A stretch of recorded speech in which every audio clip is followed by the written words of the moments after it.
Before we get into serious stuff, it's better you What's the series? you grow up in Daltonganj. Yeah, so born brought up there. I was there till class 10th. Fifth और six के बाद आप बिगड़ गए थे। देखो fifth six के पीछे कोई क्या ही बिगड़ा होगा। तो फादर का बिजनेस क्या था? उनका सिविल कंस्ट्रक्शन में था। ओके. फैमिली काफ़ी स्ट्रिक्ट थी, डिसिप्लिन थी, या शरारती वाला हिसाब किताब था आपका? I had access to everything, so मस्त फन लाइफ। पहले डाल्टनगंज, देन रांची, या देन रुड़की, देन दिल्ली। दिल्ली. तो how was Delhi treating you? Access was very easy in Delhi. Which hostel you were in? Jwalamukhi hostel है। मेरा जो रूम था, उस रूम में एक पूरी वॉल जिसपे like full wall the book shelf. उस समय आप कोचिंग वोचिंग भी कुछ? Celebrity type, teacher type, reputation immediately build हो गया। फिर देन जब फोर्थ ईयर खत्म हुआ कॉलेज वो तो हमने इमीडिएटली अपना स्टार्ट कर दिया। Name of the company was Locus education. Locus also came from physics. Physics के पीछे तो मैं अलग ही लेवल का पागल था। वीसी फॉर्म कैसे हुआ? शादी सागा था, ग्रोनआउट था, रैपिडो था। Are you guys have deep pocket? तो ट्रिगर पॉइंट क्या था स्पिनी स्टार्ट करने के बाद? यार अगर तुम मेरी लाइफ जर्नी देखो। Welcome to a new episode of Not Just Business. Today, our guest is Neeraj Singh, founder and chief executive of Spinny. Neeraj's journey is rooted in Medininagar, earlier Daltonganj, a small town in Jharkhand. An IIT Delhi alumnus, he began exploring entrepreneurship early. Before Spinny, he founded Locus Lab and operated a venture capital firm, Outbox Venture. In this episode, we go beyond the business to understand the person behind the founder. We talk about early influence, a small town upbringing, family roots, and what it really takes to build something meaningful in the Indian startup ecosystem. Let's get started. Welcome, Neeraj. How has been the day today? Thanks, Jay. Thanks for inviting me. It's a pleasure to be here. Day has been good so far. Before we get into serious stuff, it's better you. What's the series? We'll talk about business, we'll talk about personal life, Okay. personal journey. More of a personal life, More of a personal Okay, journey. okay. Talk about your early days, school days, and I think you grew up in Daltonganj. So Yeah. talk about that. Daltonganj. Daltonganj. Not Daltonganj. So yeah, people in villages that side call it Daltonganj, but it's What's the significance for Dalton? Dalton. I think during British days it was a army cantonment area, and maybe some Some famous general. some famous general named Dalton, so it was named after him, Daltonganj. But in 2003, it was renamed to Medininagar. So talk about your, when you born and how has been the early days. Yeah, so born brought up there. I was there till class 10th, and I did my +1 +2 from St. Xavier's College, Ranchi. Then uske baad I went to IIT Roorkee, and while doing my first year at IIT Roorkee, I appeared again for IIT entrance, and then got qualified again, and then joined IIT Delhi in 2003. All the my childhood was in Daltonganj only. Okay. So What was the school name? name of his school was Rotary School. Okay. So in Rotary School, I did from class 1 till class 10th. Okay. So of course, I don't remember the preschool days, but from Of course, उसको कोई play school वगैरह होता नहीं. हाँ पता नहीं, तो कुछ तो था होगा। तो बट ग्रेड 1 to grade 10 तक सेम स्कूल, घर से पास में ही था। So like I would say 10 to 15 minutes walk, depends कि कितना फास्ट कितना स्लो ग्रुप में वॉक कर रहे हो। So every day we used to walk to school. बचपन कैसा था सर आपका? मतलब आपकी फैमिली काफ़ी स्ट्रिक्ट थी, डिसिप्लिन थी, या शरारती वाला हिसाब किताब था आपका? यार इसके दो फेजेस हैं। तो जैसे मेरा जो बचपन रहा होगा ग्रेड 5 ग्रेड 6 तक, और उसके बाद जो रहा, तो ये दोनों काफ़ी डिफरेंट है।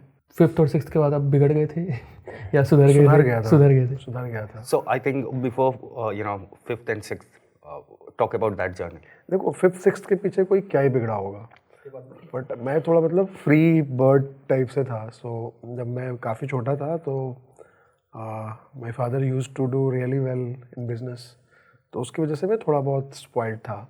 तो उस टाइम के अकॉर्डिंग, उस टाइप की जगह में, राइट, हर टाइप का फ्री हैंड होना, कितने भी पैसे मिल रहे हैं किसी भी तरीके से खर्च कर रहे हो, कोई भी कॉमिक्स आ रही है तो like you are the first one to get it, the full set, all comics, all like sports kits, फिर खर्च करने के लिए पैसे, ऑल काइंड्स ऑफ टॉयज, तुम्हारे सारे फ्रेंड्स तुम्हारे साथ उसको एंजॉय कर रहे हैं, तो पढ़ाई वढ़ाई पे ज़्यादा फोकस नहीं, तो बस मौज मस्ती चल रही है, खेल चल रहा है, फन चल रहा है। सो ऐसा नहीं कि मैं मतलब बिगड़ा हुआ था, बट एकेडमिक ओरिएंटेशन नहीं बिल्ड हुआ था तब तक। I had access to everything, so मस्त फन लाइफ चलती फादर का बिजनेस क्या था? उनका सिविल कंस्ट्रक्शन में था। ओके, मतलब ठेकेदार। ठेकेदार, so and it was Fairlie, हाँ, इरिगेशन डिपार्टमेंट, पीडब्ल्यूडी डिपार्टमेंट, ठेकेदार, तो वैसे ही बोलते हैं तो उधर। बिल्डिंग रोड्स वगैरह। हाँ, रोड्स, ब्रिजेस, छोटे छोटे डैम्स, इस टाइप की चीज़ें। तो ऐसा क्या चेंज हुआ कि एकेडमिक फोकस हुआ? हाँ, तो यार अराउंड 5th हुआ क्या कि मेरे मेरे पापा का जो पूरा बिजनेस था, सो कुछ कुछ चीज़ें हुई, और उसकी वजह फिर उन्होंने कंस्ट्रक्शन बिजनेस के साथ साथ ट्रांसपोर्टेशन बिजनेस वगैरह भी बिल्ड कर लिया था। तो कुछ कुछ चीज़ें ऐसी हुई उनकी लाइफ में कि सडनली एवरीथिंग स्टार्टेड क्रैशिंग, सब कुछ लाइक काइंड ऑफ ख़त्म हो गया। तो मतलब बिल्कुल टॉप से फिर मतलब बहुत बुरी हालत हो गई। सो इतनी मतलब प्रॉब्लम इतनी हो गई कि स्कूल फी वगैरह तक की प्रॉब्लम होने लग गई थी। तो आई सॉ माई फादर मतलब from that kind of high flying level to falling down to nothing, and still like not not getting demoralized, trying to fight back, trying to rebuild, right, still able to like maintain his confidence overall aura. तो मेरे लिए as a child मतलब how it impacted me, तो काफ़ी naive thinking है, but मतलब बच्चों की थिंकिंग ऐसी होती है। तो मुझे ऐसा लगा कि तो उस समय तक लाइक ग्रेड 5th ग्रेड 6 तक मेरा सच कोई एकेडमिक ओरिएंटेशन था नहीं। तो क्लास में मैं लाइक पीछे से फर्स्ट सेकंड थर्ड आता था, right.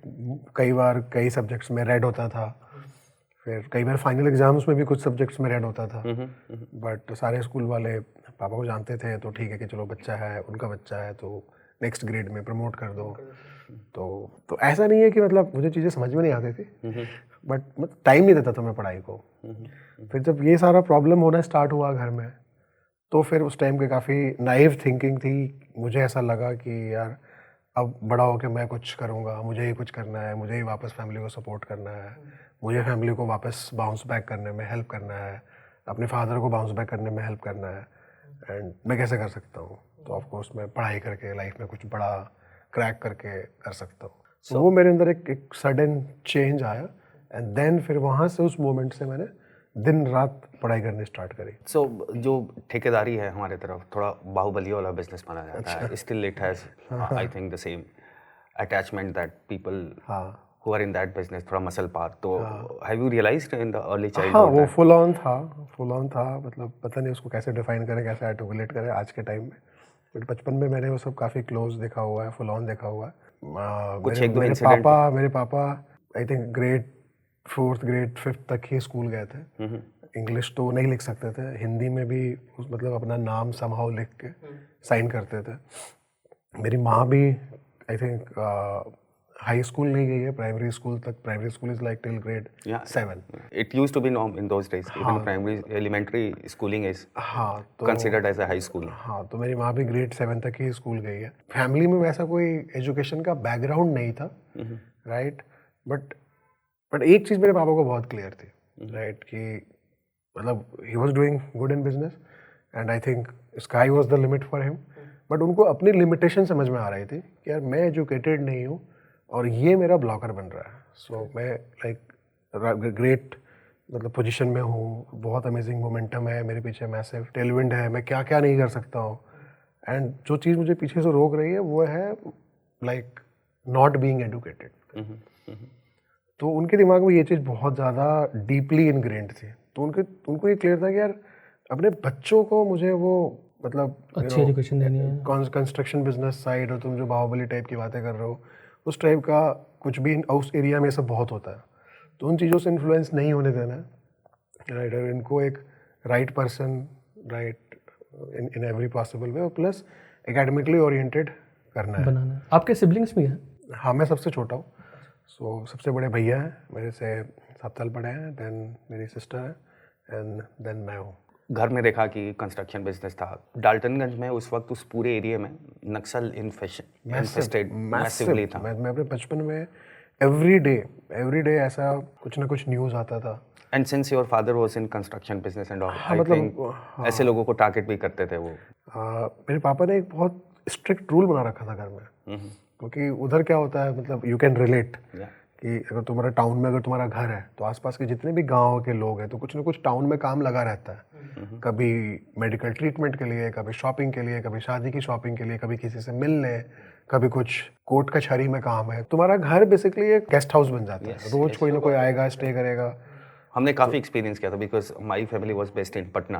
It was state capital. So कोई भी रिश्तेदार अगर आता था तो इट वॉज कोई ना कोई हमेशा आया रहेगा. या तो मेरे घर में पापा ने क्लियर रूल बना रखा था कि कोई ना कोई आएगा तो घर में को माहौल लाइक मतलब एक राइट एनवायरनमेंट मिलना चाहिए, वो नहीं मिलेगा. और जब भी गाँव से लोग आते हैं तो वो अपने इशूज़ लेके आते हैं, अपनी टाइप की बातें लेके आते हैं, अपनी टाइप की मेंटालिटी लेके आते हैं. एंड मेरे पापा ये चाहते थे कि हम लोग उन सब चीज़ों से इन्फ्लुएंस्ड हो या उन सब चीज़ों में टाइम ख़राब हो. वो हमें हमारा बेसिकली एक फॉरवर्ड लुकिंग या प्रोग्रेसिव थिंकिंग बोलो, तो उनका बहुत डे वन से बहुत क्लियर फोकस था कि इन लोगों के अंदर में एक फॉरवर्ड लुकिंग थिंकिंग होनी चाहिए, एक प्रोग्रेसिव थिंकिंग होनी चाहिए. फालतू की बातों में उनको इन्वॉल्व नहीं होना चाहिए. कहाँ क्या हो रहा है, कैसे हो रहा है, क्या नक्सल हो रहा है, क्या रिलेटिव्स के बीच में कुछ भी इशूज़ हो रहे हैं, कहीं ज़मीन का इशू हो रहा है, कुछ ना कुछ उधर चलता ही रहता है डिफरेंट एरियाज़ में. तो उनका था कि इन सब चीज़ों से इनको कम्प्लीटली इंसुलेट करके रखो और इनको प्रोग्रेसिव थिंकिंग वाला बेसिकली पर्सनैलिटी में क्रिएट करना है. ये चीज़ें उनको बहुत क्लियर थी. तुम्हारे घर में मतलब गेस्ट्स का आना रुकना अलाउड नहीं था. राइट, मतलब इवन लाइक कि मतलब गेस्ट मतलब ये नहीं कि दूर के relatives, like first degree relatives. So तो हम लोगों को काफ़ी इंसुलेट करके रखा हुआ था. तो तुम जो बोल रहे हो कि नक्सल एरिया था, तो हम लोग को सुनने में आता था कि हमारे वो रिलेटिव है, उनका वहाँ पे गांव है, आज वहाँ पे नक्सल ने अटैक किया, ऐसे हो गया वैसे हो गया. बट पर्सनली हम लोग मतलब फादर प्रोटेक्टिव थे कि वो बाहर की बातों को अपने बच्चों तक आने नहीं देते कि बाहर की बात से उठा लिया. एक बबल काइंड ऑफ क्रिएट करके हमें उसके अंदर रखा हुआ था. And I think that helped you guys, मतलब you A and lot, your siblings a lot, to. a lot. So 10th आपने किस साल में, if you remember, when you passed 10th? तो 2001. 2001. So 2001 must be Bihar board. नहीं, 2001 was my 12th. Okay. So 99. हाँ. So 99 you passed 10th. Bihar board it was. Yeah. How was the score? 77.8%. Okay. I think it was great. 78%, 77%. It was great marks because scoring 80% in I Bihar was board the in those topper. days. I was the topper. Topper of the school or district? Oh, great. उस time पे मतलब बहुत strict marking होती थी and 70% cross करना बहुत tough होता था. Big deal. हाँ, बिग डील होता था. तो एंड उस टाइम बिहार बोर्ड में ऐसा सिस्टम आया था कि तुम्हें 9th-10th में एक एक्स्ट्रा सब्जेक्ट लेना पड़ता था. एक्स्ट्रा सब्जेक्ट लेने के लिए ऑप्शंस होते थे, इकोनॉमिक्स, एडवांस मैथमेटिक्स, फिजिकल, कुछ होता था. एंड मैंने एडवांस मैथमेटिक्स लिया था. और 9th-10th में एडवांस मैथमेटिक्स का जो कंटेंट था वो बेसिकली 11th-12th वाली ट्रिग्नोमेट्री एंड कोऑर्डिनेट ज्योमेट्री के एलिमेंट्स थे. तो उस टाइम में मैथ्स मतलब 9th में 10th में साइंस बहुत बेसिक होता है. Real science starts from 11th. लेकिन एडवांस मैथ एंड मैथ में एक सिग्निफिकेंट लाइक फोकस मैथ्स में 9th से आ जाता है. एंड हमारा जो एडवांस मैथ्स का सिलेबस था 9th में वो तो बेसिकली 11th वाला था. राइट, एंड 10th वाला इज बेसिकली वाज 12th वाला. एटलीस्ट ट्रिगोनोमेट्री पार्ट है और कोऑर्डिनेट ज्योमेट्री पार्ट है. तो 10th मैंने अपने 10th बोर्ड में एडवांस मैथ में 100 आउट ऑफ 100 स्कोर किया था. राइट, एंड जो नॉर्मल मैथ 100 नंबर जो दिया होगा उस वक्त का एग्जाम जो कॉपी चेक किया होगा, अमेजिंग. बिकॉज़ 100 नंबर एंड जो नॉर्मल मैथ्स होता है तो उसमें मेरा 99 था. एक छोटा सा मिस्टेक हो गया था. So your father was there when you passed in. हाँ. Right. So he must be he was super very happy. proud. Then you moved to Ranchi. हाँ. Talk about your 11th-12th days because I think first time you went away from the home. Right. And 11th-12th में काफ़ी सारी चीज़ें होती हैं इधर उधर जाने की. So यार इधर उधर का कोई स्कोप नहीं था. मतलब you were linear focused. हाँ, 11th-12th में मैं काफ़ी फोकस था. मतलब family was still struggling economically. तो it was not easy for my father to send me Ranchi and send monthly expenses every month. And उस चीज़ का मुझे लाइक फुल एक्नॉलेजमेंट था. तो इसलिए इधर उधर होने का तो कोई मेरे पास कोई. Before that, there is a question. In most of people who were bright in science and maths, who were aspiring for engineering in Bihar, their destination used to be Science College Patna. So why you didn't choose science college and you chose Xavier College, Ranchi? देखो बहुत पुरानी बात है अब तुम पूछ रहे हो राइट, तो एकदम सब कुछ टॉप ऑफ माइंड नहीं है, तो एज यू आर आस्किंग तो धीरे धीरे करके I am able to recollect. But by the time I did my 10th तब तक थोड़ा पटना का एक हमारे साइड में एक negative Of course, image create हो गया था. it was हाँ, how कि we बच्चे वहाँ बहुत बिगड़ रहे हैं, ऐसा हो रहा है वैसा हो रहा है. तो उतना उस टाइम के अकॉर्डिंग लाइक डाल्टनगंज से सीधे पटना भेजना, अकेले रहना, and Ranchi was like very close, just for It was also sophisticated compared to हाँ. Patna. एंड पटना वाला रेपुटेशन रांची का थोड़ा एक क्लीन लाइक Obviously. इमेज है, एजुकेशन सिटी वाला इमेज था. And I'm talking about peak Lalu days, मतलब जो पॉलिटिक्स था, एंड डाल्टनगंज से क्या है कि हर 10-10 मिनट में ट्रेन वगैरह. डायरेक्ट बस है, तो अलग ही लेवल पे कन्वीनियंस है. तो Ranchi was like obvious choice. बस रांची में ऑलरेडी हमारे काफ़ी रिलेटिव्स वगैरह थे, तो आप रिलेटिव्स के घर रहते थे या आपने खुद का अलग? अलग से एक लॉज करके कॉन्सेप्ट होता है. तो आप शेयरिंग था या आप अकेले थे? फर्स्ट ईयर शेयरिंग था, सेकेंड ईयर फिर अकेले था. Okay. तो हम लोग लॉज में रूम लेके रहते थे. लॉज में लाइक समझ लो कि एक 20-30 कमरे होते हैं. हाँ, सेम फ्लोर पे लाइन से 20-30 कमरे हैं, एंड 3-4 फ्लोर का बिल्डिंग है, हर फ्लोर पे 25-30 कमरे हैं लाइन से, सबके शेयर्ड वॉशरूम है. तो इस टाइप का होता है, तो बहुत सस्ते मिलते थे. तो लॉज में रहते थे, अपना खाना खुद बनाते थे. तो कैसा मज़ा आता था, मतलब घर से अगर बच्चा पहली बार जा रहा है 11-12 17-18 साल की उम्र, 16-17 साल की उम्र, तो वो यार experience इंटरेस्टिंग कैसा तो होता है. Interesting. You are without any day to day 24/7 supervision. You have to manage everything on your own. तो रिस्पॉन्सिबिलिटी भी आती है, right. So you start becoming more and more responsible. घर पे तो you need to take care like only your studies, right. बाकी सारी चीज़ें तो टेकन केयर है. यहाँ पे तुम्हें सब कुछ खुद से ही प्लान करना है. एंड फिर तुम हैक्स निकालना चालू करते हो. तो खाना बनाना भी है, पढ़ाई भी करनी है, कॉलेज भी जाना है, लाइक कोचिंग भी जाना है. तो कैसे मैनेज करोगे, सब कुछ दूर दूर है.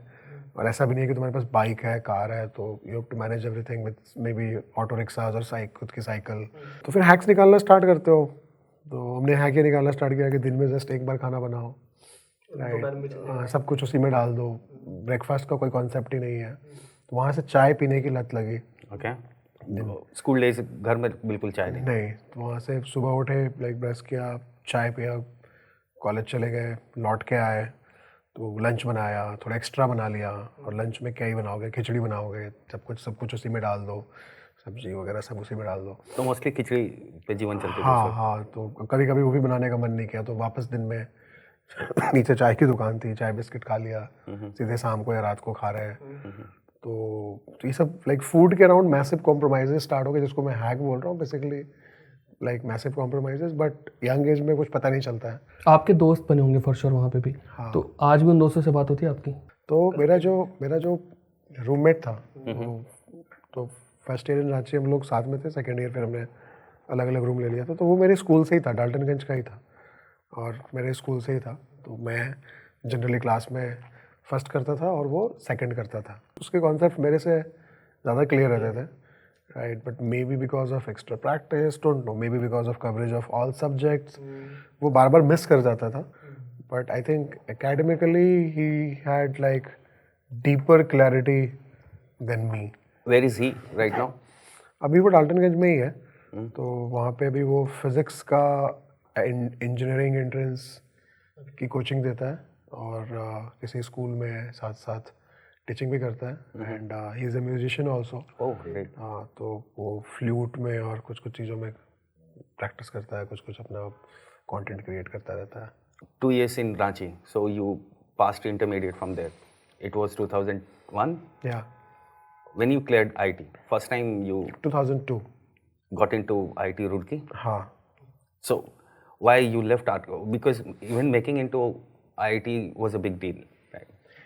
यार 2000. How did it happen? 2002 when I wrote like J first time. तो मैं लाइक जो मेरी लाइक एग्ज़ाम जो एट एंट्रेंस की जो तैयारी थी, एक्चुअली वो बहुत अच्छी थी. And somehow I couldn't do that well in the exam. उस टाइम पे लाइक मोस्टली सब्जेक्टिव एग्जाम्स के बेसिस पे रैंक आती थी, एंड फिजिक्स केमिस्ट्री मैथ में बहुत टफ क्वेश्चंस आते थे एंड ये परसेप्शन होती थी कि अगर मान लो ऑन एन एवरेज 10 क्वेश्चंस भी हैं और तुमने 3-4 क्वेश्चंस भी प्रॉपरली क्रैक कर लिया तो एक डिसेंट रैंक से सिलेक्शन हो जाएगी, और 5-6 क्वेश्चंस कर लिए तब तो you will be in like top 10 top 6. तो if you have a primary subject जहाँ पे you are able to score 70-80-90%, so that will support your like rank, and then 2 subjects you have to somehow clear cutoff or maybe a little bit more than the cutoff. So my primary subject used to be physics. So मैं physics के पीछे पागल था, मतलब अपने मेरे जो +1 +2 days है, IIT entrance days है, तो I was like literally, you know, you name any physics book, most probably I would have, you know, mostly in those days concept of physics चलती थी एच.सी. वर्मा वाली. concept of physics एच.सी. वर्मा है, Resnick Halliday है, आयरोडोव का एक एरोडोव है, then कैलकुलस लोग बनाते हैं. then I also tried my hand. I was Paul Tipler है, नैंसल है, तो मैं सारी बुक्स थी, मतलब मेरा जो रूम था उस रूम में एक पूरी वॉल जिस पे like full wall was the book shelf and उस पे फिजिक्स की एटलीस्ट 50+ बुक्स थी. मैं बुक स्टोर जाता था, फिजिक्स की कोई भी थोड़ी भी इंटरेस्टिंग बुक दिखी मैं ले ली, उसको भी पढ़ लेता था, उसके न्यूमेरिकल्स भी लगा लेता था. तो फिजिक्स के पीछे तो मैं अलग ही लेवल का पागल था उन दिनों में. और मेरे को ऐसा लगता है कि फिजिक्स में अच्छा होने के लिए मैथ्स में अच्छा होना जरूरी है. वहीं से मेरा मैथ आया, फिर फिजिक्स में एडवांस प्रॉब्लम्स में फंसने लग गया.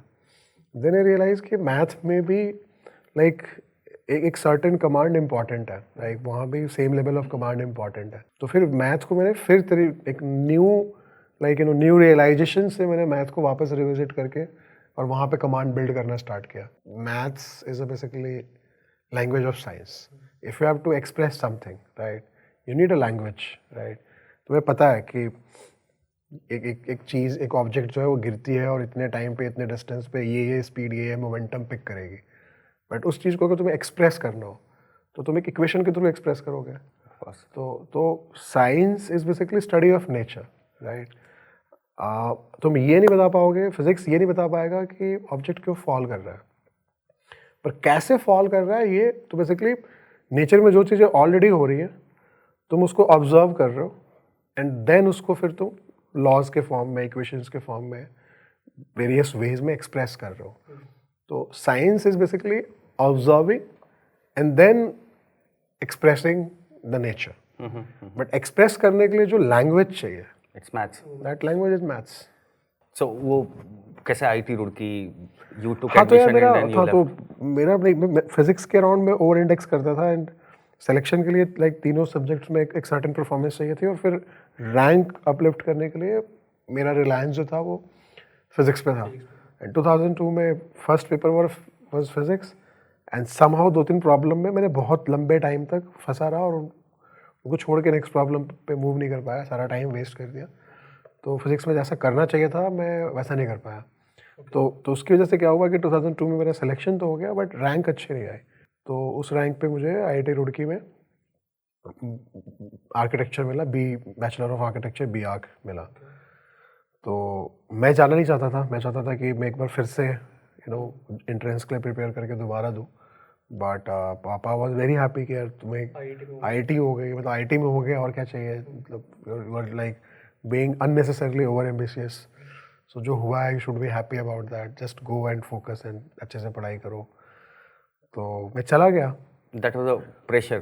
You went because of pressure. Otherwise, you would have हाँ, tried. मतलब मैं staying थोड़ा on. कन्विंस नहीं था एंड लाइक पापा काफ़ी क्लियर थे कि नहीं ये तो मतलब बहुत अमेजिंग अपॉर्चुनिटी है, जाना जाओ. तो मैं चला गया. ये होप भी थी कि फर्स्ट ईयर में वहाँ पे अच्छा परफॉर्म करके, फर्स्ट ईयर क्योंकि सबका कॉमन होता है उस टाइम पे, फर्स्ट ईयर के बाद कुछ कॉलेजेस में डिपार्टमेंट चेंज अलाउ करते थे टॉप परफॉर्मर्स को. तो ये होप भी थी कि वहाँ जाके फर्स्ट ईयर में अच्छा परफॉर्म करके फर्स्ट ईयर के एंड में डिपार्टमेंट चेंज करा लूँगा. So, which branch you were looking for? Computer science, electrical, mechanical, इस टाइप का कुछ. सिंस सबको फैमिली में ऐसा बैकग्राउंड नहीं था तो मुझे बहुत ज़्यादा अवेयरनेस थी नहीं. वो सब भी तो टाइम बिल्ड हो रहा था साथ साथ. तो फर्स्ट प्रिंसिपल्स के बेसिस पे ही स्टेप बाय स्टेप आगे बढ़ रहे थे. तो जब मैं रुड़की गया तो वहाँ जाके 2 चीज़ें रियलाइज़ हुई कि ये बैचलर ऑफ आर्किटेक्चर है और ये मतलब इंजीनियरिंग से बहुत दूर है, और स्पेशली मैं जिस टाइप का मेरा फिज़िक्स को लेकर ओरिएंटेशन वगैरह था तो I was really not enjoying it. तो I was like feeling completely lost कि मैं क्या कर रहा हूँ, कहाँ आ गया. राइट. एंड आर्किटेक्चर में सारे बच्चे ना डिपार्टमेंट चेंज प्लान करके आए हुए थे. कि एडमिशन घुस जाओ बाद में. तो जो मैं सोच रहा था सारे वही सोच रहे थे. तो स्टार्टिंग ऑफ सेकंड सेमेस्टर में डिपार्टमेंट ने अनाउंस किया कि आर्किटेक्चर वालों के लिए डिपार्टमेंट चेंज अलाउड नहीं होगा. Because there was many candidates who were looking for. Right. And पीछे वालों के लिए चेंज करना ईजी होता है. तो फिर उसी मोमेंट में मैंने डिसाइड किया कि मैं दोबारा एग्ज़ाम दूंगा. तो मैंने घर पे बोला, पापा ने फिर मना कर दिया कि यार जब तुम फुल टाइम प्रिपेयर करके दे रहे थे और अब साथ साथ लाइक कॉलेज भी कर रहे हो और पार्ट टाइम, तो होगा क्या कि तुम यहाँ का जो सेकेंड सेमेस्टर का एकेडमिक्स है वो भी कॉम्प्रोमाइज़ करोगे, सिलेक्शन भी नहीं होगा बेटर रैंक से. सो ना इधर के ना उधर के, सो डोंट डू दैट. तो मैंने क्या किया, मेरा जो रूममेट था आईटी रुड़की में वो कानपुर का था. तो बिना घर में बताया उसका एड्रेस यूज़ करके मैंने फॉर्म फिलअप कर दिया और एग्ज़ाम का सेंटर रुड़की ही दे दिया. Okay. तो जो प्रीलिम्स ऑब्जेक्टिव होता था उस टाइम पे और मेंस सब्जेक्टिव होता था. तो prelims was I think in February, तो ड्यूरिंग द सेकंड सेमेस्टर था, रुड़की में ही सेंटर था तो दे दिया. प्रीलिम्स में सिलेक्शन हुआ, अच्छे रैंक आए. फिर मेंस का एग्ज़ाम मई एंड में रुड़की में ही था और मई स्टार्टिंग में मेरा सेकंड सेमेस्टर यानी कि फर्स्ट ईयर ओवर हो रहा था. तो मैंने घर पे बोल दिया कि समर प्रोजेक्ट है. अर्ली जून में 7-8 जून को मेरी दीदी की शादी थी. तो मैंने बोला कि समर प्रोजेक्ट है 20-25 दिन का, सो वो दे के फिर शादी से पहले टाइम पे घर पहुंच जाऊंगा, मैं आ जाऊंगा. Okay. तो अराउंड 7th-8th में सेमेस्टर कंप्लीट हुआ. 26-27 में, या मे बी एग्जैक्ट डेट मुझे याद नहीं है, बट एंड ऑफ में मेंस एग्ज़ाम था. तो उसमें थोड़ा वो मिल भी गया 2-3 वीक्स का टाइम सब कुछ पीछे का प्रॉपरली रिवाइज करने के लिए. एंड फाइनल एग्ज़ाम दे के, मेंस एग्ज़ाम दे के आईटी का, फिर मैं घर चला गया. अभी तक घर वालों को नहीं पता था कुछ? नहीं, दीदी की शादी हो गई, फिर शादी के बाद 10-15 दिन हो गए, फिर रिज़ल्ट आया. और रिज़ल्ट आया तो मेरी अच्छे रैंक से सिलेक्शन हो गई. तो फिर मैंने घर में बताया कि दोबारा एग्ज़ाम दिया था, ये रैंक है, ये सिलेक्शन है. Then of course everybody was very happy. 1 साल रुड़की में रह के मुझे ये समझ में आ गया था कि मतलब डिपार्टमेंट तो इम्पॉर्टेंट है ही, किस डिपार्टमेंट से आप बीटेक कर रहे हो, but specially for people like me जो मतलब छोटे टाउन से आते हैं, जिनका कोई एक्सपोजर नहीं है, तो उनके लिए बहुत मैटर करता है कि वो कैंपस कहाँ पे है. राइट. किस टाइप का एक्सपोजर, ओवरऑल एक्सपोजर कैसा मिल रहा है. जब आप आईटी का प्रिपरेशन चालू किया था 2001-2000, तो भी 11th-12th के टाइम पे उस वक्त सोचा था क्या कि किस आईटी में जाने का है, मतलब कुछ भी प्रेफरेंस वगैरह? उस समय तो यार मतलब, लेकिन जब यहाँ आए रुड़की, देन उस टाइम बिल्कुल स्टार्टिंग में तो सिलेक्शन हो जाए वही बहुत बड़ी बात है. रुड़की में कुछ क्लैरिटी हुआ कहाँ जाना है? हाँ, वही बोल रहा हूँ. 1 साल रुड़की में रह के समझ में आया कि कैंपस कहाँ पे है, वो भी बहुत मैटर करता है. सो 1 साल रुड़की में रह के आई वॉज वेरी क्लियर कि नेक्स्ट काउंसलिंग में मैं दिल्ली या बॉम्बे ही जाऊँगा. एक्सपोजर, क्योंकि वहाँ पे आप रहे नहीं थे. रुड़की में आपको पता लग गया आसपास का माहौल कैसा है, कैंपस कैसा मैं है. देख रहा हूँ कुछ है ही नहीं, कैंपस में भी कुछ नहीं है, कैंपस के बियॉन्ड भी कुछ नहीं है. स्टूडेंट्स फ्रस्ट्रेट हो रहे हैं, एक किनाल है, शाम को जाकर वहाँ बैठ जाते हैं. सो या अब एक मेरे मन में एक और चीज़ थी, क्योंकि मेरे पे थोड़ा सा फाइनेंशियल प्रेशर था, तो मेरे मन में ये भी था कि मैं वीकेंड्स पे ट्यूशन्स दे के, और चूँकि फिज़िक्स में मेरा स्ट्रॉन्ग है बहुत, तो कोचिंग क्लासेस में पार्ट टाइम क्लासेस दे के मैं इनकम जनरेट कर सकता हूँ, ताकि मेरे खुद के एक्सपेंसेस मैनेज हो जाए, मैं भी थोड़ा बहुत मैं घर वापस भेज पाऊँ, तो सो दैट कि एटलीस्ट घर पे मेरी डिपेंडेंसी ज़ीरो हो जाए. तो थोड़ा सा वो भी कहीं ना कहीं वो ग्रीड भी थी. तो इसलिए दोबारा जब 2003 का काउंसलिंग था तो आई वॉज वेरी क्लियर कि या तो दिल्ली जाना है या बॉम्बे जाना है. तो सारे डिपार्टमेंट्स लाइन से मैंने रैंक अच्छी थी, मुझे पता था कि टॉप ढंग के ब्रांच में सिलेक्शन हो जाएगा, बट स्टिल मतलब कंप्यूटर साइंस से लेके सिविल तक लाइन से सारे ऑप्शंस दिल्ली के. फिर उसके बाद कंप्यूटर साइंस से लेके सिविल तक सारे ऑप्शंस बॉम्बे के. तो दिल्ली में इलेक्ट्रिकल मिल गया, फिर मैंने वहाँ से बीटेक किया 2003 में. तो ये 3-4 में 3 में यहाँ पे आईटी? हाँ, 3 में दिल्ली में आया. पहले डाल्टनगंज, देन रांची, या देन रुड़की, या देन दिल्ली. तो how was Delhi treating you, और आपको कैसा लगा आके यहाँ पे? काफ़ी आई ओपनर था मेरे लिए, क्योंकि दिल्ली में जो जितने भी लाइक मेरे बैच में लाइक अराउंड 400 स्टूडेंट्स का बैच होता है, 450 अराउंड 450 का. तो दिल्ली में जो डाइवर्सिटी थी एंड जो वैरायटी थी इट वाज वेरी डिफरेंट. सो क्योंकि जितने भी लोग लाइक बेटर रैंक वाले लोग हैं राइट, तो Delhi Bombay used to be like so. तो दिल्ली में जो ओवरऑल कंपोजिशन था वो काफ़ी अच्छा था. रुड़की भी ठीक था but Delhi was like totally different. And all types of back मतलब students like from all types of backgrounds. तो Delhi was very versatile. And या दिल्ली में फैसिलिटीज़ अच्छी थी. एंड साउथ दिल्ली के बीच में हो राइट, तो साउथ दिल्ली के बीच में हो तो वीकेंड्स पे आप मूवी देखने जा सकते हो, मॉल्स में जा सकते हो. बाहर निकला बस लिया कहीं भी चले गए, पालिका बाजार चले गए, नेहरू प्लेस चले गए, इलेक्ट्रॉनिक्स रिलेटेड एक्सपेरिमेंट्स करने के लिए तुम्हें कुछ भी सेटअप चाहिए कुछ भी. इंडिया तो का टॉप access- मींस हाँ, तो साउथ जो दिल्ली जो में. एक्सेस टू थिंग्स है ना, तुम्हें अगर मतलब एक्सपेरिमेंटेशन भी करना हो, एक्सप्लोर भी करना हो, फन भी करना हो, बिगड़ना भी हो, तो access was very easy in Delhi.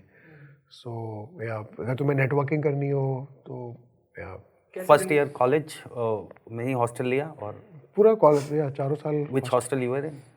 Jwalamukhi hostel है राइट दिल्ली में. You maintained it for 4 years there only? हाँ, राइट दिल्ली में अलग अलग आईटीज़ में अलग अलग सिस्टम होता था तब, आपका मुझे नहीं पता. तो कई आईटीज़ में ऐसा होता था, जैसे मैं रुड़की में था पहले, तो रुड़की में एवरी ईयर वो हॉस्टल चेंज होता था कि फर्स्ट ईयर तुम्हें इस हॉस्टल में रहना है, सेकंड ईयर इसमें रहना है. दिल्ली में मेंटेन था वो. दिल्ली में सेम हॉस्टल में ही जो हॉस्टल मिल गया तुम्हें 4 साल उसी हॉस्टल में रहना था. अच्छा हुआ तुमने पॉइंट पूछा. तो जैसे रुड़की भी जब मैं था तो वहाँ पे मैं राजेंद्र भवन करके हॉस्टल में था, तो उसमें सिर्फ फर्स्ट ईयर वाले बच्चे थे. पूरा हॉस्टल ही फर्स्ट ईयर वालों का. जब दिल्ली आया तो पूरा जम्बल्ड अप है. तो तुम अगर मैं ज्वालामुखी में हूँ तो 4 साल में ज्वालामुखी में रहूँगा, और उसमें हर ईयर के बच्चे हैं. तो फर्स्ट ईयर वाले स्टूडेंट्स भी हैं, सेकंड ईयर वाले भी हैं, थर्ड ईयर वाले भी हैं, फोर्थ ईयर वाले हैं, हर डिपार्टमेंट वाले हैं. तो उससे जो तुम्हारा एक्सपोजर है, डाइवर्सिटी है राइट. सो सेकंड ईयर वाले का लाइफ में अलग आउटलुक है, वो अलग स्टेज में है. थर्ड ईयर वालों से अलग इंसाइट्स मिल सकती है, फोर्थ ईयर वालों से अलग गाइडेंस मिल सकती है, ऑल डिपार्टमेंट वाले हैं. तो जो तुम्हारा एक्सपोजर है, जो रिचनेस ऑफ एक्सपोजर है, it was like totally different. So कौन कौन धुरंधर थे ज्वालामुखी हॉस्टल के उस वक्त जब आप आए थे? यार Sachin Binni, Sachin is from Jwalamukhi hostel, Flipkart He was senior to you or? He was 3 years senior to me. Okay. So you probably spent a year with them. 1 साल का ओवरलैप होगा. आप मतलब कॉलेज से जानते थे बिन्नी को, सचिन को? वैसे नहीं जानता था मैं. Sachin used to play Quake, एक लैंड गेम होता था क्वेक और एज ऑफ एम्पायर, ये सब लोग खेलते थे बहुत. तो मैं भी थोड़ा बहुत क्वेक खेलता था. And Sachin across the campus ही was known for Quake right. So Quake में ही was like kind of number 1 player in the campus. Who are the other notable people from that hostel? Sujit is from Jwalamukhi. So how was the college first year here? First year अच्छा था यार, काफ़ी अच्छा था. First year second year में academically focus था. Third year से थोड़ा मैं डेविएट होना चालू हुआ. फोर्थ ईयर तक like core academic focus was I would say kind of gone. दिन कैसे जाता था आपका? दिन कैसे जाता था? कैसी दिनचर्या होती थी कॉलेज में? बट बहुत दिन के बाद मैं रिकॉल कर रहा हूँ. सो इनफैक्ट मैं थोड़ा इस टाइप मतलब I am enjoying this discussion. मैं इस पे कमेंट नहीं कर रहा हूँ, बट ऐसे ही मैं बोल रहा हूँ. कई बार ऐसा होता है कि तुम्हें कुछ लोग मिलेंगे राइट, मतलब कॉलेज से निकले हुए लाइक मे बी 20 ईयर्स हो गया है, और अभी भी बैठ के वो कॉलेज की बातें किए जा रहे और उसी हाई में है राइट. मैं थोड़ा सब नहीं लाइक करता हूँ क्योंकि that was like 20 years ago. यार अपने लास्ट 4 ईयर्स में आपने क्या किया वो बताओ, लास्ट 5 ईयर्स में क्या किया वो बताओ, अगले 5 ईयर्स में क्या करना है. We'll come to that, of course. So मेरे को लगता है कॉलेज डेज से ही you started earning, I think through coaching classes and all. I वो मेरे लिए एक कंपल्सन था right. I came to know this from your college friends and all that कि उस समय आप कोचिंग भी कुछ क्लासेस चला के and you made good amount of money. I ऐसा might be तो नहीं है. wrong, लोगों को देखो, जो लोग दूर से देखते हैं उनको समझ में नहीं आता है. ऐसा कुछ भी नहीं है. तो कब ये चालू किया है? मैंने थर्ड ईयर में पार्ट टाइम पढ़ाना स्टार्ट कर दिया था क्योंकि By third year you were completely independent on your own. हाँ बिल्कुल. You were also sending some money second back. Year से ही हो गया था मैं. Second year से सेकेंड ईयर में मैं ट्यूशंस पढ़ाया करता था. तो साउथ दिल्ली में? हाँ, साउथ दिल्ली में जो शाम बड़े घरों किसी किसी दिन शाम में फ्री टाइम है या वीकेंड पे टाइम है तो मुझे अभी भी सारी बस रूट्स याद है. सो कौन सी बस कहाँ जाती है. तो मैं ब्लू लाइन लेते थे DTC? डीटीसी या DTC. डीटीसी या ETC. तो अभी भी बस रूट्स मुझे याद है. सेकेंड ईयर में थोड़ा बहुत ट्यूशन्स दिया 11th-12th के बच्चों को उनके घर पे जाके. वहाँ से मुझे रियलाइज़ हुआ कि मतलब I can teach like physics really well. तो वहाँ से कॉन्फिडेंस आया. तो फिर थर्ड ईयर के एंड में मैंने एक दो लाइक IIT के पास में ही सारे IIT एंट्रेंस के कोचिंग क्लासेस होते हैं लाडो सराय वगैरह. कालू सराय में. तो वहाँ पे जाके एक दो जगह मैंने डेमो दिया. तो लाइक काफ़ी अमेजिंग रिस्पांस था. तो फिर मैंने वीकेंड्स में वहाँ पे क्लासेस देनी चालू करी.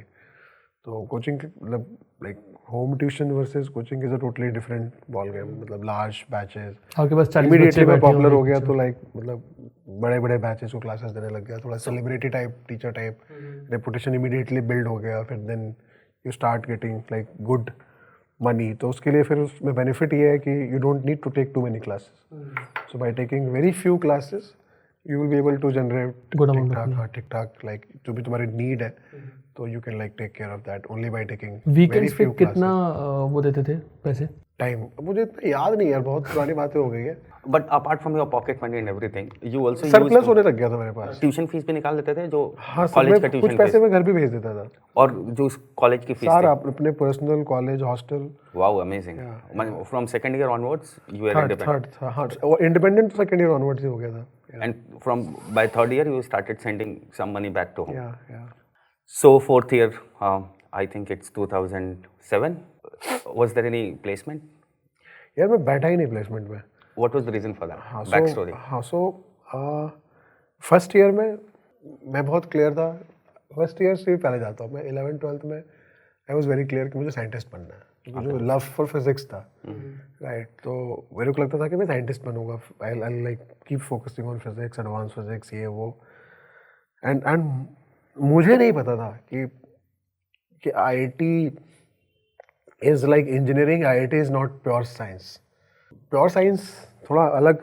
ISER Vaishali Indian Institute हाँ of Science मतलब and प्योर साइंस थोड़ा अलग फोकस चाहिए होता है. IIT is like engineering is like applied sciences.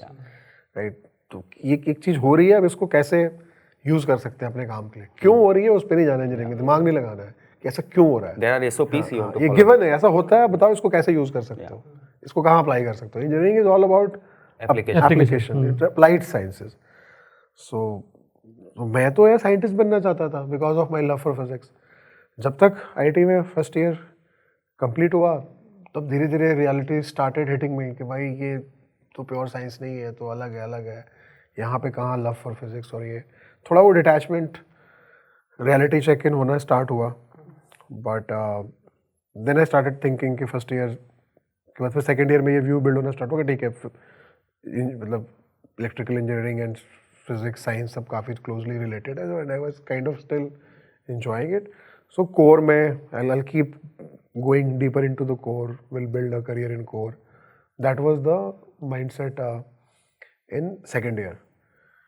Third year के बाद समर में कंपलसरी ट्रेनिंग होती है. सेकेंड ईयर के बाद ऑप्शनल ट्रेनिंग होती है. तो ऑप्शनल ट्रेनिंग के लिए कई जगह मैंने इंटरव्यू दिया. कई जगह मिला. फाइनली किया. वहाँ पे I am not going to disclose further details. फिर वहाँ पे काफ़ी सीनियर लोगों को काम करते देखा. और इंटरव्यूज़ में काफ़ी सीनियर लोगों से मिला. और मुझे समाओ किक नहीं आया. तो लगे लाइफ में मैं जो करना चाहता हूँ ये इन लोगों से मिल के मुझे ऐसी फील नहीं आ रही है कि this is what I want to become 10 years, 15 years, 20 years down the line in my life. Spark नहीं आ रहा तुमको? नहीं आ रहा था वो मुझे. समाउ नहीं आया. तो मे बी मेरी बहुत हाई एक्सपेक्टेशंस थी. तो आई डोंट नो. या मे बी मतलब मैं लाइक गलत तरीके से वैल्यूएट कर रहा था. Whatever be the reason. But समाउ मेरे को एक्साइटमेंट नहीं आया. जो मेरे पास एक सेल्फ क्रिएटेड एक्साइटमेंट था वो काइंड ऑफ डाई डाउन हो गया. तो वहाँ से फिर मैंने सोचना चालू किया कि एंड सेकेंड ईयर के एंड तक मतलब फर्स्ट 4 सेमेस्टर्स में एकेडमिक्स पे बहुत फोकस करता था. But it was final year now? नहीं सेकेंड ईयर के एंड में. If you come from Bihar Jharkhand तो तुम ऑफ कोर्स गेस कर सकते हो सिविल सर्विसेज. यूपीएससी करना. तो फिर लगा कि यूपीएससी भी तो ऑप्शन है. एंड इलेक्ट्रिकल इंजीनियरिंग ऑलरेडी मैं स्टडी कर ही रहा हूँ. फिजिक्स में मेरा ठीक इंटरेस्ट है ही. तो यूपीएससी में उस समय प्रीलिम्स में एक ऑप्शनल सब्जेक्ट लेना होता था एंड मेंस में 2 ऑप्शनल सब्जेक्ट लेना होता था. And if you look at the like syllabus closely back then तो फिजिक्स एंड इलेक्ट्रिकल इंजीनियरिंग के सिलेबस में मैसिव ओवरलैप था. ओके. तो मेरे को लगा वही कि चीज़ें पढ़नी थी। हाँ, तो मेरे को लगा कि प्रीलिम्स में फिजिक्स ऑप्शनल ले लूँगा, मेंस में इलेक्ट्रिकल और फिजिक्स ऑप्शनल ले लूँगा, मैं तो शायद सेफ हूँ। हाँ मतलब सेफली प्रिपेयर कर सकूँगा। कर सकता हूँ। सो मे बी मेरे को सिविल सर्विसेज पे फोकस करना चाहिए। तो थर्ड ईयर में वो वाला था, सिविल सर्विसेज वाला जोन बिल्ड हो गया। तो जितने भी सिविल सर्विसेज वाले कोचिंग सेंटर्स हैं उनसे जाके मिलता भी था, थोड़ा गाइडेंस भी लेता था, खुद से थोड़ा थोड़ा पढ़ना भी स्टार्ट किया। एक दो लोगों की इंट्रोडक्टरी क्लासेस भी जाके बीच बीच में अटेंड करी। तो पूरा थर्ड ईयर थोड़ा वैसा जोन था। बट थर्ड ईयर एंड होते होते वो भी खत्म। हाँ वो भी खत्म हो गया कि ये भी नहीं करना। मतलब ये काफ़ी इंटरेस्टिंग है बिकॉज मतलब देखो बिहार अगर मैं रुड़की में रहता तो पक्का तो यूपीएससी। ये नहीं सब तो ये सब इतना जल्दी जल्दी में चीज़ें लाइक डिसाइड नहीं कर पाता, क्योंकि यहाँ पे जो एक्सेस था दिल्ली में, you had like easy access to everything, right. तो इमीडिएट फीडबैक लूप था हर चीज़ का। एक तो you are getting expose to everything, plus सबका इमीडिएट फीडबैक लूप भी है। और सबका बिहेवियर भी है, कौन क्या कहता है, कौन क्या कहता है। एग्जैक्टली। तो फोर्थ ईयर ये डंप कर दिया आइडिया, या फिर अभी भी थी एस्पिरेशन यूपीएससी की? नहीं, थर्ड ईयर के एंड तक फिर यूपीएससी वाला चला गया। You ever appeared for UPSC? Never? ना, छोड़ दिया, ड्रॉप कर दिया। Have you ever thought about ES? In those days, IES was also option for engineering guys. हाँ, तो वो थर्ड ईयर में चल रहा था Okay. कि अगर मैं इलेक्ट्रिकल और फिजिक्स ऑप्शन लेके यूपीएससी के लिए प्रिपेयर करता हूँ और नहीं सिलेक्शन होता है तो फिर बाद में एक फॉल बैक एक आईएएस रहेगा। तो वो सब था पार्ट ऑफ कंसिडरेशन में। तो सब भूल गया, तुम जैसे जैसे बोल रहे हो मुझे चीज़ें याद पड़ रही है। So fourth year again third fresh year beginning. के थर्ड ईयर के एंड तक Everything evaporated. क्लियर हो गया कि यार यूपीएससी भी नहीं करना है। सो ये समझ में आ गया कि मुझे खुद का कुछ बिल्ड करना है। मतलब entrepreneurship was ये मैंने looking a conclude कर viable लिया। option. ये किसी से इंस्पिरेशन आई थी या खुद से सोचा, या खुद से। खुद से सोचा? सो And I think एक मेरा बहुत क्लोज फ्रेंड बन गया था आईआईटी में, मनन खुरमा नाम है उसका। So currently he runs Q math. क्या? तो हम लोग सेम डिपार्टमेंट में, हॉस्टल हमारा अलग अलग था बट हम लोग सेम डिपार्टमेंट में थे। तो हम लाइक फर्स्ट सेमेस्टर से भी काफ़ी क्लोज फ्रेंड हो गए थे।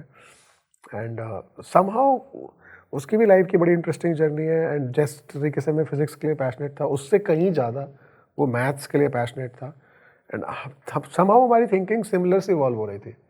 तो थर्ड ईयर के एंड तक समहाउ मैंने ये कंक्लूड किया कि यार अब अगर सही में लाइक कुछ बड़ा बिल्ड करना है तो entrepreneurship is the like looking like the only real option, जहाँ पे you are the one who is going to define the ceiling, Okay. Right.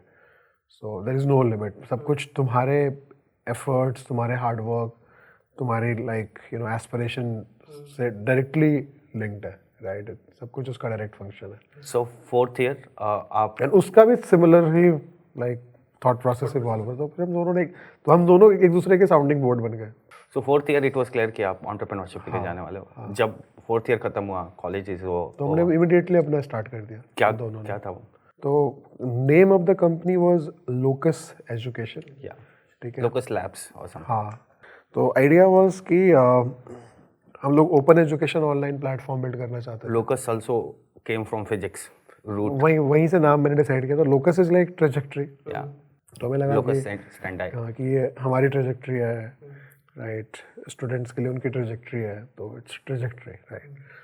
तो वो कोचिंग का कीड़ा जाके एंटरप्रेन्योरशिप में बदल गया, जिसकी फर्स्ट हैंड एक्सपीरियंस भी था, कॉन्फिडेंस भी था। तो वो कोचिंग इंस्टीट्यूट था वो? उसमें दो वर्टिकल्स थे। Okay. तो हम लोग open education online platform build करना चाह रहे थे, समथिंग लाइक खान एकेडमी, फिर जो बाद में आया।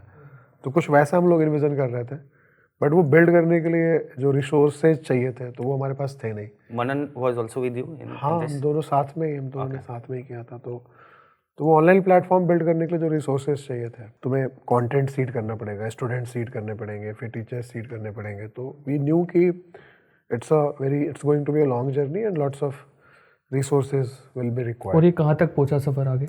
4 साल। 4 साल। कैसे कैसे आपने बिल्ड किया? 11 किया? तो हमें लगा कि मेरा जो फिजिक्स में ओरिएंटेशन है, मनन का जो मैथ्स में ओरिएंटेशन है, तो हम लोग आईटी एंट्रेंस की क्लासेस, बेसिकली कोचिंग क्लासेस भी ऑफर कर सकते हैं। एंड अगर हम लोग ऑफर कर रहे हैं तो of course there is a very high probability कि इमीडिएटली पॉपुलर हो जाएंगे and without any investment we should be able to generate profit. And जो भी प्रॉफिट जनरेट करेंगे उसको यूज़ करके हम लोग ऑनलाइन प्लेटफॉर्म बिल्ड करना स्टार्ट कर सकते हैं। जब ऑनलाइन प्लेटफॉर्म बिल्ड हो जाएगा, प्रॉपरली टेक ऑफ कर जाएगा, तो मे बी हम फिर जो IT एंट्रेंस वाली जो कोचिंग क्लासेस हैं उसको ड्रॉप करके सिर्फ इसी पे फोकस करेंगे। सो इस थॉट प्रोसेस से हम लोगों ने लोकस एजुकेशन स्टार्ट किया 2007 में। एंड जो उसमें IT एंट्रेंस क्लासेस वाला वर्टिकल था वो एक्चुअली में इमीडिएटली पॉपुलर हो गया। सो Where was the first center? यही दिल्ली में कालू सराय जहाँ पे बाकी सारे इंस्टीट्यूट्स थे, तो वहीं पे तो हमने वहाँ से स्टार्ट किया। एंड 2 साल के अंदर में ही we were have running more than 10 centres. बहुत सारे टॉप के स्कूल्स में स्कूल इंटीग्रेटेड पार्टनरशिप प्रोग्राम से स्टार्ट हो गए थे। एंड बहुत बाकी इंस्टीट्यूट्स के टॉप बैचेस के टॉप स्टूडेंट्स छोड़ के हमारे पास आने लग गए थे। फिजिक्स की क्लास मैं पर्सनली लेता था, मैथ्स की क्लास मनन लेता था। बाद में मेरे ज्वालामुखी हॉस्टल का ही फ्रेंड पीयूष, तो बाद में 2008 में उसने एज अ थर्ड को फाउंडर ज्वाइन किया था and he started taking care of chemistry. तो हमारा मतलब फुल सर्कल हो गया, मैथ PCM दोनों तीनों एग्जैक्टली कंप्लीट पैकेज हो गया। एंड अच्छी पॉपुलैरिटी बिल्ड होने लग गई थी, अच्छा रिस्पांस आने लग गया। फिर ज़्यादा बैचेस बनने लग गए, तो then we started hiring, right. And we said कि ठीक है ऑल IITian फैकल्टी हो गई, तो we were hiring only IITians and we start hiring lot of people. तो we were seeing good growth. Bootstrap था, दोनों वर्टिकल्स बूट स्ट्रैप थे और एक के प्रॉफिट से दूसरे को सपोर्ट करते थे, प्रॉफिटेबल था। And yeah, that is how we started building Locus. But 2.5-3 years into Locus, 3 years into Locus, we realized 2 things. एक तो जो हमारा ऑनलाइन प्लेटफॉर्म वाला वर्टिकल था, so despite our bestest possible efforts, it was not going anywhere. And वो बहुत ज़्यादा ahead of time था। मेरे को लगता है कि adoption of internet was also limited. लोग मतलब स्मार्टफोन्स तो थे ही नहीं उस टाइम पे। ओनली डेस्कटॉप एंड लैपटॉप है। स्टूडेंट्स साइबर कैफे जाया करते थे, वहाँ भी वो डायल इन नेटवर्क होता था। तो आइडिया अच्छा था बट अहेड ऑफ टाइम था। तो एक तो मैं ये समझ में आ गया कि वो कहीं नहीं जा रहा, तो वहाँ से थोड़ा वो मोरल डाउन हुआ। एंड जो एंट्रेंस क्लासेस वाला वर्टिकल था उसमें भी लगा कि यार this is not a great job to be in. So थोड़ा धीरे धीरे एक डिमीनिंग फीलिंग डेवलप हो गई, क्योंकि सारे स्टूडेंट्स का सिलेक्शन होता नहीं है, राइट। एंड तुम सबको इनरोल करते हो, फिर that is how you make the business model work. सोचो कि एक 10th पास स्टूडेंट है, लाइक बहुत ही डायनेमिक और वर्सेटाइल पर्सनालिटी है, एंड इतनी अच्छी चीज़ें लाइफ में वो स्टूडेंट कर सकता है। ऐसा नहीं है कि लाइक IIT इज़ एवरीथिंग या IIT is like end of world, right. There is so many things to do, right. IIT से बेटर चीज़ें कर सकते हो। और ऐसा नहीं है कि मतलब बीइंग IITian इज़ एवरीथिंग, मतलब 99.99% IITians report to non IITians, ऐसा क्या है। बट अलग अलग लोग लाइफ में डिफरेंट टाइम पे ब्लूम करते हैं, डिफरेंट टाइम पे डिफरेंट जोन में होते हैं। तो किसी ने भी जस्ट 10th पास किया और वो भी उसका ओरिएंटेशन वैसा नहीं, उस जोन में नहीं है, बट फिर भी because of maybe lack of awareness, maybe because of parents pressure, maybe because of peer pressure, भेड़ चाल, उसने इनरोल कर लिया। पर उस जोन में ऐसा नहीं कि कैपेबल नहीं है, that student is very much capable, more than capable, but somehow उस जोन में नहीं है and not able to cope up. तो उसकी वजह से फिर वो डिप्रेशन में जाएगा तो उसकी लाइफ लॉन्ग पर्सनैलिटी डिस्टॉर्ट होगी, and you are in a way like kind of liable for that, right? So that realization that made realization you to leave. हाँ कि यार ये तो इस चीज़ का कमर्शलाइज, फियर का कमर्शलाइजेशन नहीं हो सकता है। सो मैं ये नहीं करना चाहता हूँ, मैं ये कंटिन्यू करके मतलब ठीक है, मतलब पैसे बन सकते हैं, लेकिन ये करके मैं अपने आप को फेस नहीं कर पाऊंगा। बट बाकी लोग भी तो कर ही रहे थे, फिर आप ऐसा क्यों, मतलब जो दूसरे इंस्टीट्यूट हैं वो भी चल रहे हैं। अब ऐसे नहीं है कि अलग अलग लोगों के अलग अलग रीजन हैं यार। और मेरे को लगता है कि Manan Khurma has continued that passion and उसका ही वो- स्टार्टेड क्यू मैथ हाँ, उसका मैथ का पैशन इतना स्ट्रांग है, and name I can relate now, Q math. तो उसका वो मनी वाला एंगल नहीं है। इट वाज हिज फियर को एंट्रेंस एग्जाम के फियर को मोनेटाइज करने वाला एंगल दूर दूर तक नहीं है। उसका मैथ का पैशन इतना ज़्यादा स्ट्रांग है, राइट। इतना पैशनेट है वो मैथ को लेकर, और उसको लगता है कि मैथ्स के through you can improve the lifestyle, you can improve the thinking. Maths is Undoubtedly. not about like maths is not just about Subject. how scoring or getting a good It job. develops logic. हाँ, Logic it is very develops important. logic, the way you live, right? The kind of person you are. तो since early childhood से math के लिए right aptitude develop करके तुम पूरी society का outlook change कर सकते हो. तो he is doing Q maths because of that belief. That passion. Now I can see through why he named Exactly, Q Maths exactly. and after all this Yeah, background. Yeah. So, Locus Labs or Locus Education, 2011, you left. Yeah. Okay. So, what was the next? 2009 में I lost my father. Oh, sad. तो हाँ, तो उस time पे मैं थोड़ा सा वैसे भी ऑफ था, थोड़ा सा क्लूलेस था. एंड लोकस में जो हमारा थर्ड को फाउंडर पीयूष था, तो he came up with the idea कि वेब मीडिया कंपनी स्टार्ट करते हैं. सो उस टाइम पे ऑफिसेज में लोगों को कंप्यूटर विद इंटरनेट मिलने लग गया था. इंटरनेट पे लोग ठीक ठाक टाइम स्पेंड करने लग गए थे. But most of the content on web was western content. India specific high quality content नहीं था. इंडिया स्पेसिफिक कंटेंट के लिए तुम्हें जितने भी न्यूज़ वेबसाइट्स थी वो थी. Publisher थे हाँ, सारे न्यूज़ पब्लिशर्स उन्होंने अपना बेसिकली ऑनलाइन वर्जन ओपन कर दिया था. प्लस थोड़ा बहुत स्पोर्ट्स का कुछ अवेलेबल था. Certain kind of photo galleries, chat rooms, यही सब होता था. तो वी वर क्लियरली सीइंग कि यार like consumption like will only keep going up. And India specific high quality content है नहीं. एंड हर कैटेगरी का कंटेंट होना चाहिए. तो be that food advisory, travel advisory, education advisory, political editorials, teenage humour. तो वी थॉट कि there should be a dedicated platform for every category, जहाँ पे India focused high quality content, SEO friendly content should be published. And SEO optimisation के through वहाँ पे organic traffic लाओ and उसको advertisement से मोनेटाइज करो. So that was It was a kind of Times of India play. Full stack media. हाँ exactly. तो उसको एक वेब मीडिया Horizontal media. हाँ इनिशिएटिव था जहाँ पे भी were planning to build different content. So, you built it for.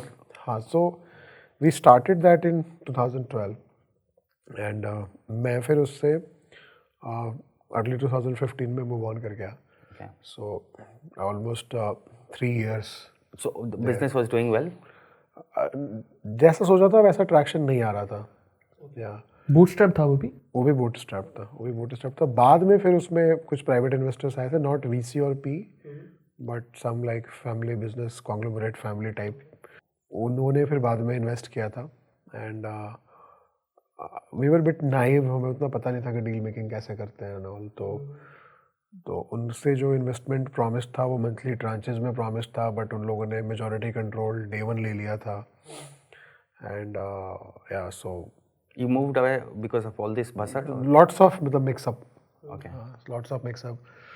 तो मेरे को लगा कि वर्कआउट नहीं हो रहा है. So You left, but your co-founder continued, Piyush. Both of us wanted to leave, Okay. But Piyush बोला कि थोड़े टाइम और ट्राई करते हैं, उसके बाद छोड़ेंगे. एंड मेरा काइंड ऑफ ऐसा बिल्ड हो गया था परसेप्शन कि it was a mistake. And अगर मिस्टेक हो गया तो we should acknowledge it and we should not keep dragging our feet. तो मैं उस थोड़े उस जोन में आ गया था. तो फिर मैंने मेरे पार्ट में जो रिस्पॉन्सिबिलिटीज़ थी मैंने पीयूष को हैंड ओवर किया. And I didn't had like any clarity कि what I am going to do next. But मेरे को लगता है कि उस दौरान 15-16 के आसपास you started a VC firm, unboxed. My early days of journalism when I was writing about startups. I think I introduced to Unboxed VC around 2015-16. Not 15, 14. Outbox, sorry. Outbox. तो वहाँ पे मतलब when we were struggling at Tech Monkey, तो मुझे ये realise हुआ कि real किसी चीज़ के लिए ब्लेम करना इज़ नॉट राइट. मुझे रियलाइज़ हुआ कि real mistake was starting the company itself. Right. So एक तो मेरा आइडिया नहीं था. मैं तो उस टाइम पे लाइफ में डिफरेंट ही जोन में था, बिल्कुल ऑफ था. तो पीयूष का आइडिया था एंड मैं just kind of tag along हो गया कि हाँ ठीक है, अच्छा लग रहा, करते हैं. मैंने बहुत डीप थिंकिंग नहीं करी. We were out of our first startup, both Piyush and me. And there was a kind of self created pressure कि दोबारा कुछ इमीडिएटली स्टार्ट करना है. एंड लोकस में जो हम लोग ओपन एजुकेशन प्लेटफॉर्म बिल्ड करना चाह रहे थे, इन अ वे वो कंटेंट प्लेटफॉर्म ही था। तो कंटेंट प्लेटफॉर्म बिल्डिंग के अराउंड थोड़ी बहुत कंफर्ट थी, नो हाउ था, and it was not a common knowledge back then. तो एंड इसलिए हमें कंटेंट में अपॉर्चुनिटी दिखी and we kind of just jumped in. तो एक लॉन्ग टर्म जो एक विजन होता है, जो एक क्लैरिटी होती है, एक जो डीप थिंकिंग होती है, एक रिलेटेबिलिटी होती है, वो सब नहीं था एंड हमने जस्ट एग्जीक्यूट करना चालू कर दिया। तो दैट आई रियलाइज्ड कि हेस्ट में कॉल था वो। हाँ कि हेस्ट में I कॉल था, think ये कोई जैसे- विजन नहीं था। एंड जब तुम्हारे पास विजन नहीं होता है तो things are bound to go haywire. मतलब डिपेंड करता है कि तुम कितने लकी अनलकी हो।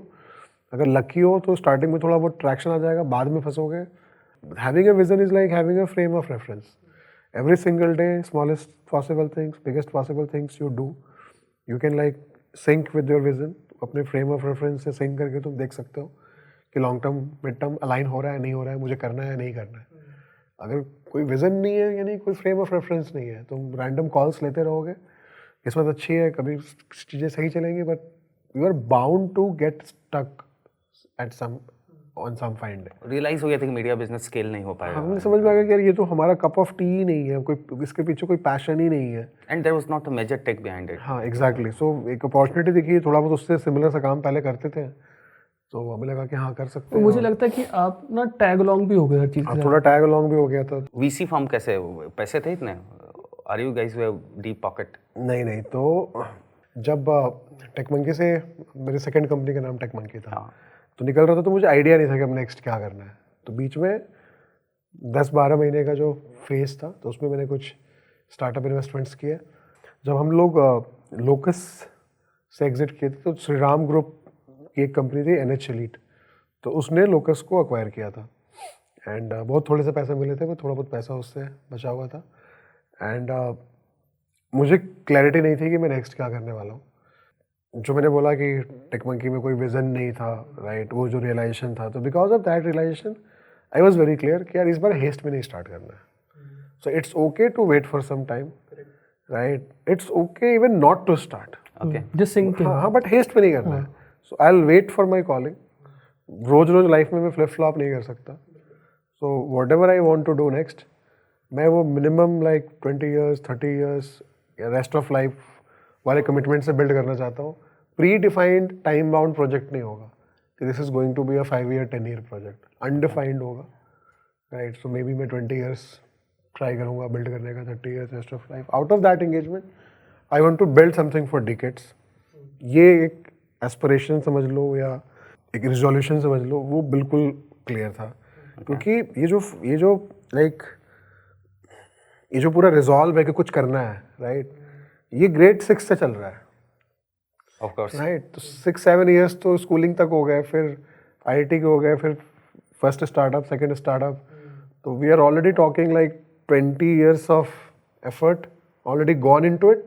एंड आगे हम 20-30 साल के कमिटमेंट की बात कर रहे हैं। We are talking in terms of decades of efforts. या तो decades of efforts must be pointing to something meaningful, Which you want to do, which- something satisfying.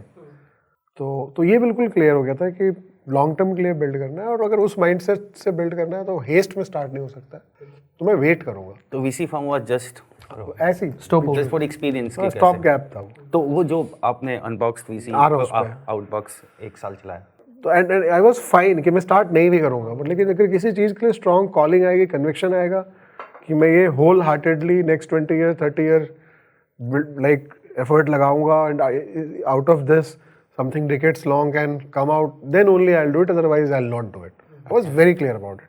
तो करे क्या बीच के टाइम में? एक ऑप्शन था कि थोड़े बहुत जो पैसे बचे हुए थे उसको यूज़ करके MBA करने बाहर चले जाओ, तो there won't be any gap in the CV। काफ़ी सेफ ऑप्शन था। एक फिर से कैंपस लाइफ फिर से मिलेगा, तो everybody is like you know and always. Most of your PS मेरे को लगता है कि एमबीए के लिए गए भी होंगे कुछ लोग। बहुत सारे लोग MS के लिए गए, मास्टर्स के लिए, मतलब MBA के लिए गए, MS के लिए गए।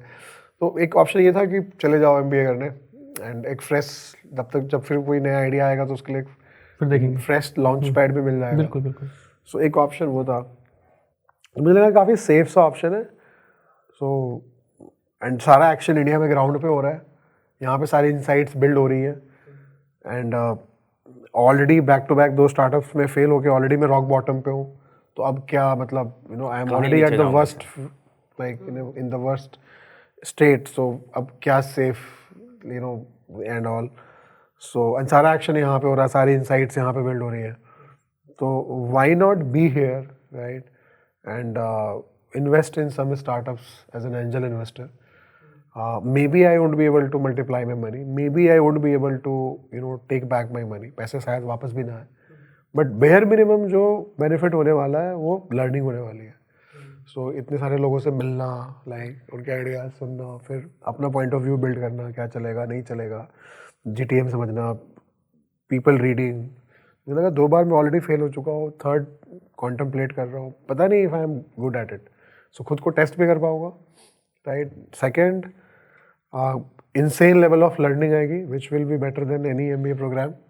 So you chose this, investing thing हाँ, over and MBA. third, हाँ, and third कि एक नेटवर्क भी बिल्ड होगा जो कि अपने स्टार्टअप बिल्डिंग में इन मेनी वेज हेल्पफुल होगा.